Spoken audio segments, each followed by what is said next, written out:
그날도 순자 할머니는 새벽부터 병원 복도를 쓸고 닦았어요. 청소통에 걸린 이름표를 확인하던 중 이상한 글자가 눈에 들어왔죠. 박영자. 순자 할머니는 손을 멈췄어요. 그건 오래전에 헤어졌던 쌍둥이 언니 이름이었거든요.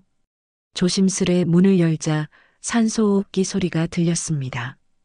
침대 위엔 누런 병원복을 입은 여자가 누워 있었어요. 놀랍게도 그 얼굴이 순자 할머니 얼굴하고 똑같았죠. 회장님, 약 드실 시간입니다. 간호사가 말하자 순자는 그제야 그 여자가 아주 부자인 걸 눈치챘어요. 복도 건너편에서 여자 목소리가 들려왔습니다. 변호사님, 어머니 유산은 어떻게 정리하죠? 정장 차림의 딸이 서류를 들고 있었고 옆엔 변호사가 고개를 끄덕였어요. 순자는 한참 그 말을 듣다가 걸레를 꼭 쥐었어요. 가난하게 살아온 자신과 너무 다른 세상이었거든요. 며칠 뒤 언니는 결국 세상을 떠났습니다. 순자는 병원 구석에서 하얀 천에 덮인 언니의 모습을 멀리서 지켜봤어요. 사람들이 회장님, 좋은 곳 가세요 하며 절을 올렸지만 정작 진심으로 우는 사람은 아무도 없었어요. 향 냄새만 가득한 장례식장은 차갑기만 했습니다. 순자는 그날 밤 휴게실 구석에 앉아 낡은 사진 한 장을 꺼냈어요. 어릴 적 두 소녀가 나란히 서서 웃고 있는 사진이었죠. 언니는 부자로 살았고 나는 하루하루 벌어 살았네. 그는 사진을 손바닥으로 감싸며 중얼거렸습니다. 다음 날 새벽 순자 할머니는 병원 사직서를 꺼내 들었어요. 이제 나도 한 번쯤 대접받는 인생을 살아보자. 그 말이 입에서 나왔을 때 마음이 이상하게 뜨거워졌습니다. 택시 문을 열며 기사에게 말했죠. 청담동 저택이요. 차가 병원 문을 벗어나자 순자 할머니는 창밖을 바라봤습니다. 이제부터 자신이 박영자로 살아가게 될 줄 그때는 몰랐어요. 청담동 큰 저택 앞에 택시가 멈췄습니다. 순자 할머니는 잠시 숨을 고르더니 조심스레 대문을 열었어요. 넓은 마당에는 잔디가 반듯하게 깎여 있었고 창문마다 커튼이 가지런했죠. 이런 집도 사람이 사는 곳이구나 할머니는 중얼거렸습니다. 경비 아저씨가 다가와 인사를 했습니다. 회장님, 병원에서 퇴원하신 겁니까? 순자는 놀라서 잠시 말이 막혔지만 이내 침착하게 고개를 끄덕였어요. 그래. 그냥 조용히 들어가려네. 그 말에 경비 아저씨는 고개를 숙이며 문을 활짝 열어줬습니다. 집안은 말 그대로 다른 세상이었습니다. 반짝이는 대리석 바닥, 유리 장식장에 꽂힌 금빛 찻잔들, 그리고 벽에 걸린 커다란 초상화, 그 초상화 속 여자가 바로 언니 박영자였어요. 순자는 마치 거울을 보는 듯한 기분에 숨을 멈췄습니다. 언니, 나랑 똑같네. 근데 왜 이렇게 혼자였을까? 잠시 후 중년의 여자가 서류를 들고 들어왔어요. 그녀는 바로 김비서였습니다. 회장님, 병원에서는 괜찮으셨습니까? 순자는 순간 긴장했지만 담담하게 대답했어요.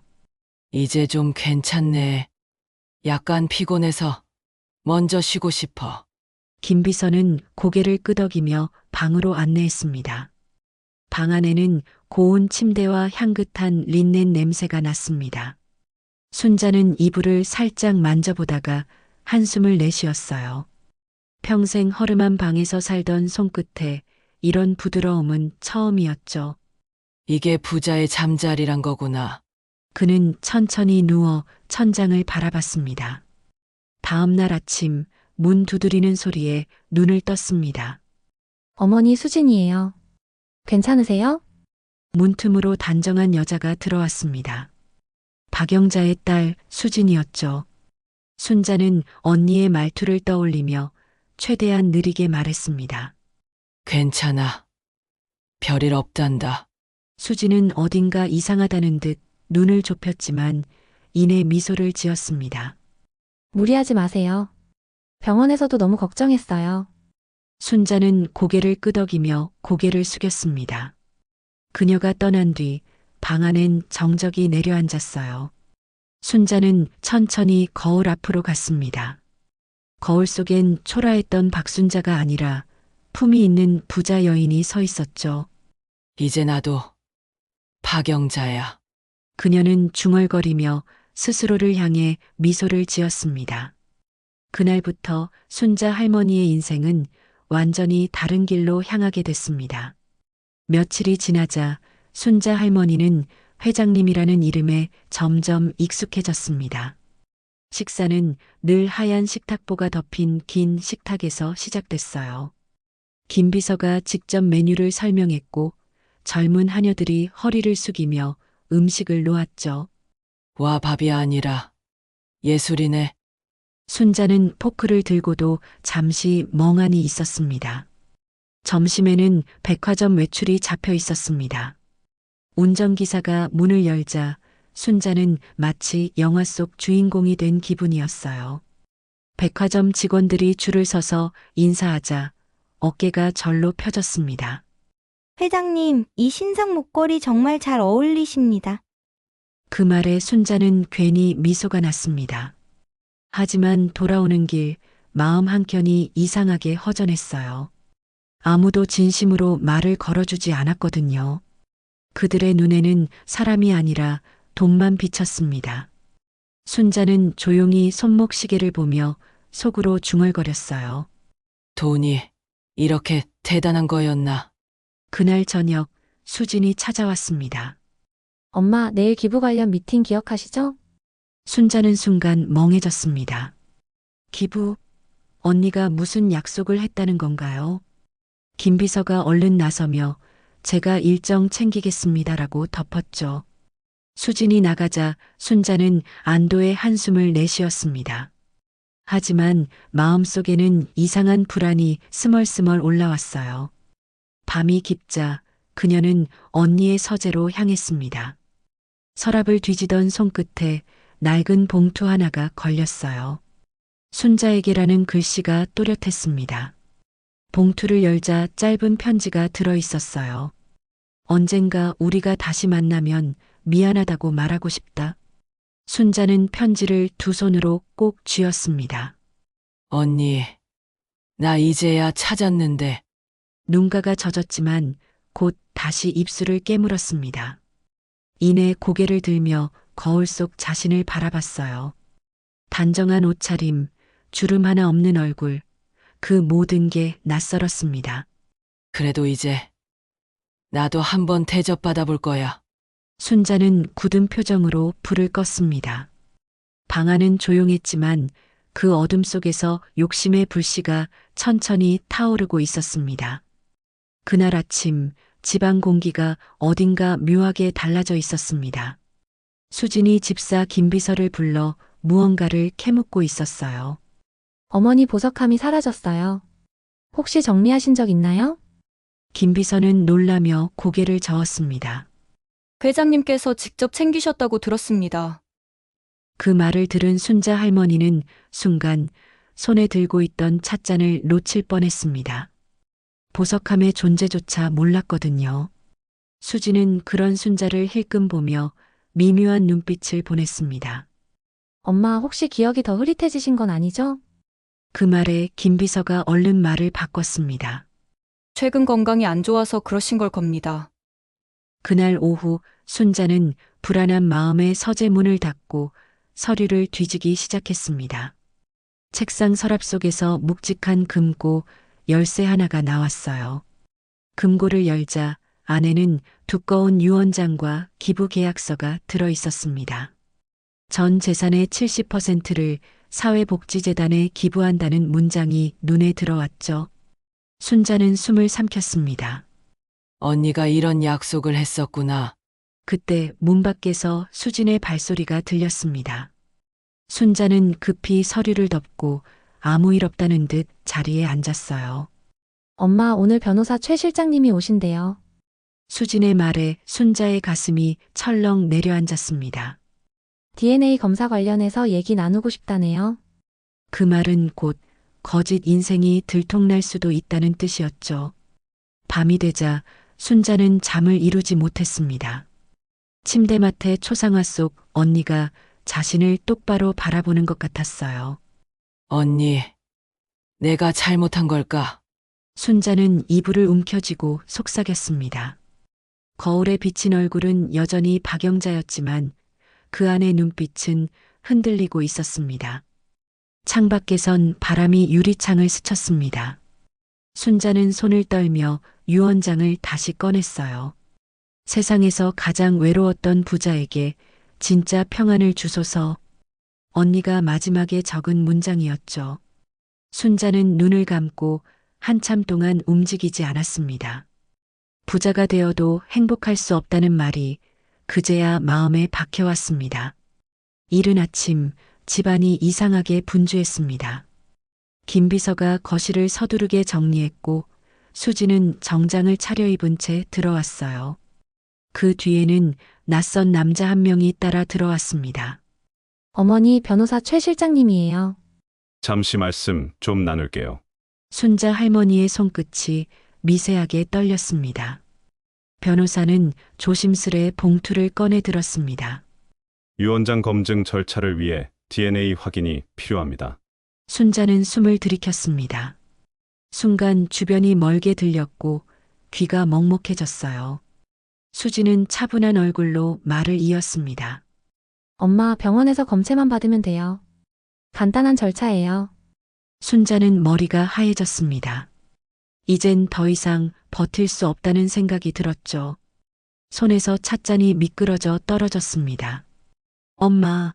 수진이 놀라 일어나자 순자는 자리에 앉은 채로 고개를 숙였습니다. 입술이 마르고 목이 막힌 듯 숨이 거칠었어요. 한참의 침묵 끝에 순자가 입을 열었습니다. 미안하다. 난 내 어머니가 아니야. 순간 거실 공기가 얼어붙었습니다. 수지는 멍하니 순자를 바라보다가 천천히 뒤로 물러섰어요. 무슨 말씀이세요, 어머니? 순자는 눈을 감은 채 담담히 이야기를 꺼냈습니다. 병원에서 언니를 봤다. 나랑 똑같이 생긴 언니였어. 그 사람이 죽고 나서 그냥 나도 한 번은 대접받는 인생 살아보고 싶었어. 목소리가 떨렸지만 단 한 번도 시선을 피하지 않았습니다. 수진의 눈가가 붉어졌습니다. 김비서도 고개를 숙인 채 아무 말이 없었어요. 거짓말을 한 죄는 알아. 하지만 나도 평생 남의 집 살림하며 살았어. 순자는 두 손으로 무릎을 감싸주며 말했습니다. 언니는 돈이 있었지만 외로웠고 난 가난했지만 사랑받고 싶었어. 수지는 끝내 눈물을 흘렸습니다. 엄마 아니 아주머니 이제 어떻게 하시려고요? 순자는 천천히 자리에서 일어났습니다. 이제라도 바로잡아야지. 언니가 하려던 일 내가 대신 해야지. 그녀는 서재에서 유언장과 기부계약서를 꺼내 들었습니다. 이건 언니가 세상에 남기고 싶어 한 마지막 약속이야. 수지는 눈을 닦으며 조용히 고개를 끄덕였어요. 그날 밤 순자는 거실에 홀로 앉아 있었습니다. 촛불이 바람에 흔들리고 벽에 걸린 초상화의 그림자가 살짝 떨렸습니다. 그녀는 조용히 눈을 감고 속삭였어요. 언니, 이제 진짜로 미안하단 말 할 수 있을 것 같아. 그날의 침묵은 무거웠지만 오랜 시간 끝에 찾아온 진실의 무게였어요. 며칠 뒤 저택 거실엔 낯선 얼굴들이 모였습니다. 변호사, 재단 관계자, 그리고 수진이 조용히 앉아 있었죠. 순자 할머니는 단정한 옷차림으로 천천히 자리에 앉았습니다. 오늘은 제 언니, 박영자 회장이 하려던 일을 끝내려 합니다. 목소리는 낮았지만 확신이 담겨 있었어요. 서류에 도장을 찍는 손이 조금 떨렸습니다.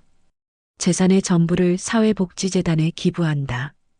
도장이 찍히는 순간 순자의 어깨가 살짝 내려앉았습니다. 그 무게가 비로소 내려간 듯 했죠. 수지는 옆에서 그 모습을 조용히 지켜봤습니다. 이건 어머니의 뜻이기도 하잖아요. 순자가 고개를 끄덕였습니다. 그래. 이제야 제대로 한 거지. 언론에서는 박영자 회장의 마지막 선행이라는 기사들이 쏟아졌습니다.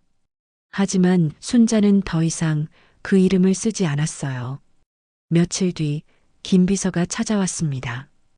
이제 어디로 가실 생각이신가요? 순자는 작은 미소를 지으며 대답했어요. 이제 내 이름으로 살 거야. 박순자로. 그녀는 남은 돈으로 조그만 노인 쉼터를 구입했습니다. 허름했지만 따뜻한 햇살이 드는 곳이었죠. 간판에는 박순자 쉼터라는 글씨가 새겨졌습니다. 그녀는 직접 밥을 짓고 방바닥을 닦고 어르신들에게 국을 떠줬어요. 회장님이 이렇게 수고하셔도 되겠어요? 김 비서가 말하자 순자는 웃으며 대답했습니다. 이제 난 회장 아니야. 그냥 순자야. 저녁이 되면 쉼터 마당에서 아이들 웃음소리가 들렸습니다. 순자는 마루에 앉아 그 소리를 듣는 게 좋았어요. 돈으로 산 웃음보다 이게 진짜 행복이지. 그녀의 얼굴엔 처음 보는 평화로운 미소가 번졌습니다. 부자의 집에서는 느낄 수 없었던 온기였죠. 그날 밤 순자는 등불을 끄기 전 천천히 기도하듯 속삭였습니다. 언니, 이제는 나도 편해. 부자 흉내 내던 그 시간보다 지금이 훨씬 부자 같아. 창밖으로 바람이 살짝 불었고 커튼이 흔들렸습니다. 그건 마치 언니가 미소 짓는 듯한 부드러운 바람이었어요. 아침 햇살이 마루 끝까지 번졌습니다. 박순자 쉼터의 하루는 언제나 밥 짓는 냄새로 시작됐어요. 순자 할머니는 새벽마다 된장국을 끓이며 사람들을 깨웠습니다. 자요. 밥 다 됐어요. 식기 전에 드셔야지. 그 목소리엔 힘이 있었고 모두가 그 소리에 하루를 열었죠. 김 비서는 여전히 곁에서 도와주고 있었습니다. 청소하며 농담을 던지면 순자는 껄껄 웃었어요. 이제는 진짜 회장님 같아요. 무슨 회장이야. 그냥 밥 짓는 할망이지. 두 사람은 그렇게 웃으며 쉼터를 지켜냈습니다. 어느 날 낯익은 차 한 대가 마당에 들어왔습니다. 내린 사람은 다름 아닌 수진이었죠. 그녀는 예전보다 훨씬 부드러운 얼굴로 인사했습니다. 어머니 아니 순자 어르신. 물품 좀 기부하러 왔어요. 순자는 놀라 잠시 말을 잃었지만 곧 따뜻하게 웃었어요. 잘 왔네. 밥 먹고 가. 식탁 위에는 순자가 직접 만든 제육볶음과 고추전이 놓였습니다. 수지는 젓가락을 들며 조심스럽게 말을 꺼냈어요. 어머니 아니 순자 어르신. 이제야 엄마 마음을 조금 알겠어요. 순자는 미소만 지었습니다. 그 말이면 충분했거든요. 식사 후 쉼터의 아이들이 마당에서 뛰어놀았습니다. 한 아이가 순자의 앞치마를 잡아 끌며 물었어요. 할머니, 회장님이셨다면서요? 진짜예요? 순자는 웃으며 대답했죠. 에이, 그건 옛날이야. 지금은 그냥 순자 할머니지. 해가 저물 무렵 순자는 마루에 앉아 쉼터 벽의 문구를 바라봤습니다. 진짜 부자는 마음이 따뜻한 사람이다. 그 문장을 볼 때마다 가슴이 따뜻해졌어요. 그녀는 조용히 속삭였습니다. 그래. 이제 진짜 부자가 됐구나. 바람이 불어와 커튼이 살짝 흔들렸습니다. 창밖에서 들려오는 아이들의 웃음소리가 마치 언니의 목소리처럼 들렸어요. 순자는 고개를 들어 하늘을 봤습니다. 노을빛이 천천히 쉼터 지붕 위를 물들이고 있었어요. 그날 저녁 그녀의 마음엔 오랜만에 완전한 평화가 깃들었습니다. 몇 년이 흘러 쉼터 마당엔 커다란 나무 한 그루가 자랐습니다. 처음엔 작고 연약했지만 이제는 그늘이 생길 만큼 자랐어요. 아이들은 그 나무 아래서 숨바꼭질을 하고 노인들은 벤치에 앉아 햇살을 쬐었습니다. 그곳엔 언제나 웃음소리가 끊이지 않았습니다. 그날도 김비서가 꽃다발을 들고 쉼터를 찾았습니다. 순자 어르신, 오늘이 기일이에요. 그는 조심스레 나무 아래에 꽃을 놓았습니다. 작은 표지석에는 이렇게 새겨져 있었죠. 여기 박순자가 살았습니다.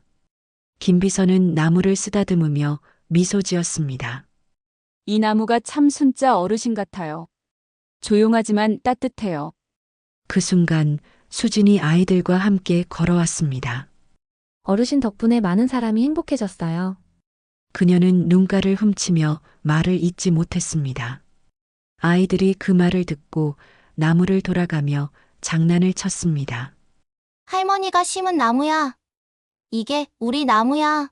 순자가 생전에 심었던 그 나무는 지금도 쉼터의 상징이었죠. 바람이 불자 잎사귀들이 서로 부딪히며 은은한 소리를 냈습니다. 그건 마치 순자의 웃음 같았습니다.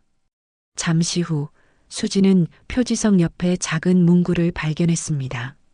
진짜 인생은 이름이 아니라 마음으로 사는 것이다. 그 문장을 읽는 순간 그녀의 눈가에 눈물이 고였습니다. 김비서가 조용히 고개를 끄덕였습니다. 두 사람은 나무 아래에 앉아 하늘을 바라봤습니다. 노을빛이 쉼터 지붕 위로 퍼졌습니다. 붉은 하늘 아래에서 아이들이 뛰놀고 웃음이 이어졌습니다. 그 따뜻한 소리 속에서 누군가의 낮은 목소리가 들리는 듯 했어요. 이제야 진짜 내 이름으로 살았네. 바람이 나뭇잎을 스치며 그 말을 하늘로 실어보냈습니다. 햇살은 천천히 줄어들고 나무 그늘이 길게 늘어졌습니다. 하지만 쉼터의 불빛은 여전히 환했어요. 그건 순자 할머니가 남겨둔 마음이었죠. 부자가 되지 않아도 모두를 따뜻하게 하는 마음. 그게 그녀가 세상에 남긴 진짜 유산이었습니다.